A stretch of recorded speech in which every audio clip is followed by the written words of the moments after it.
Hey guys, Tony DiMattei here with HMC Farms. Welcome to another edition of Farm Friday, TGIFF. Today I wanted to talk to you about our irrigation practices in our table grape vineyards. This is something we've gotten a lot of questions about in the past, and there's a lot more to it than you might realize.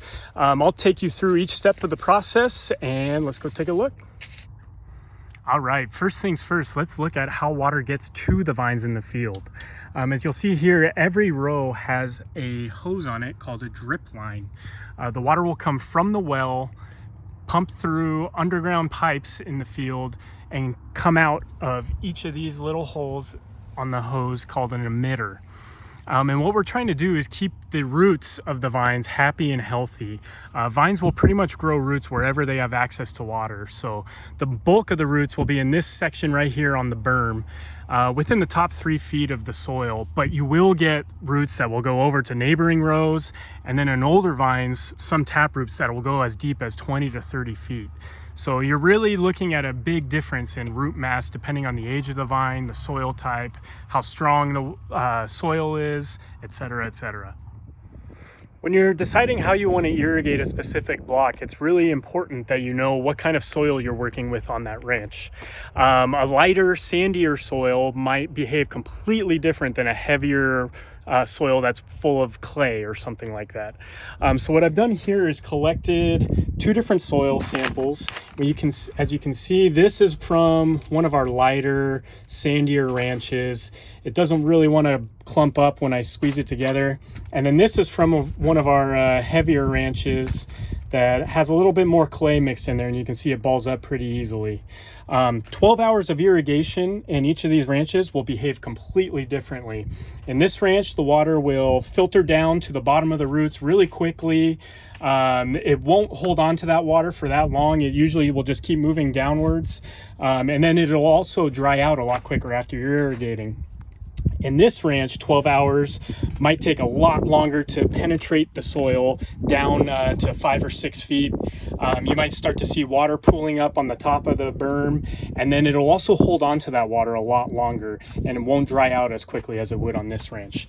That's why it's so important that a farmer knows what kind of soil he's working with. One of the tools we'll use when we're deciding how to make an irrigation plan is an auger. We'll actually take this auger and drill down 3 or 4 feet into the ground underneath the vine to see what the moisture content of the soil is like down there. And that way we have a good starting point on where we're at and can irrigate accordingly. I'll give you an example of that right now.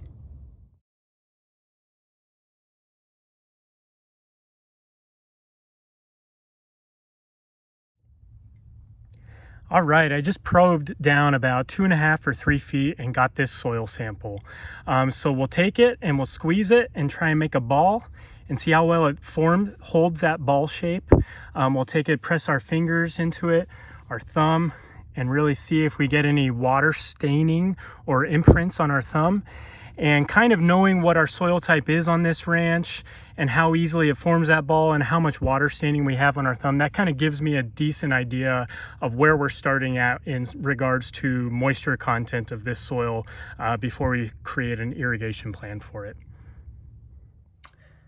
In conjunction with checking the soil by hand using the auger, we also have sensors placed on most of our blocks that show the water availability on these soils.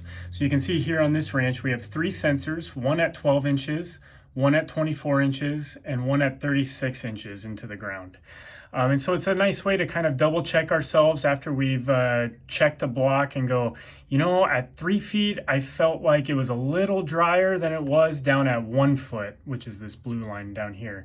And this kind of validates what we were seeing in the field, and it's a good way to kind of look at historical data for each of our blocks.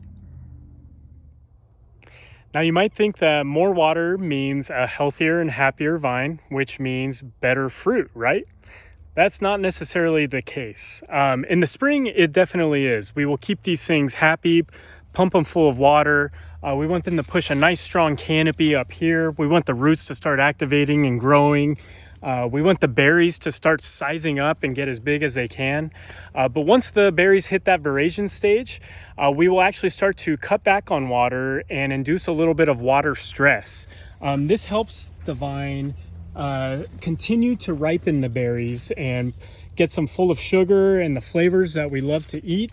If we were to keep irrigating them at the same rate that we do in the spring, instead all of the energy would go towards growing this canopy and leaves and more shoots and stuff like that, instead of ripening the berries down here. Over irrigating can be just as detrimental as under irrigating in some instances. One of the biggest things that affects how much we want to irrigate our crops is the weather. On hotter or sunnier days, the plant will need more water than it will on cooler days where the sun might not be shining as much. If we under irrigate during a heat wave, it can cause severe damage to the crop and potentially even to the vine itself.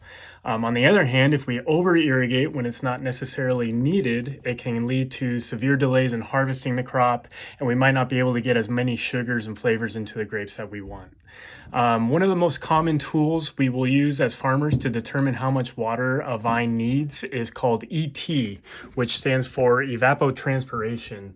So we'll actually go onto a local weather station, and you can see ET is up here, and then here we have the ET values by day for the last couple of weeks. ET is the amount of water a plant uses on any given day based on the weather conditions. We will also look at solar radiation, which is basically the amount of sunlight that's actually making it down to the vine itself. So you can see earlier in September, we had pretty good solar radiation and ET numbers. And then as we've gotten later into the month, it's cooled down a little bit, but these solar radiation numbers have come down a bit as well from the local wildfires nearby that have created a blanket of smoke on top of the valley, which means not as much sun is making it down to the vine, and we do not need to irrigate as much as we were earlier in the month. Well, that's it.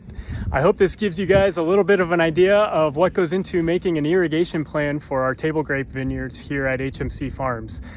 We do this each and every week for all of our table grape acreage, and it's a little bit more complicated than just turning a pump on and off.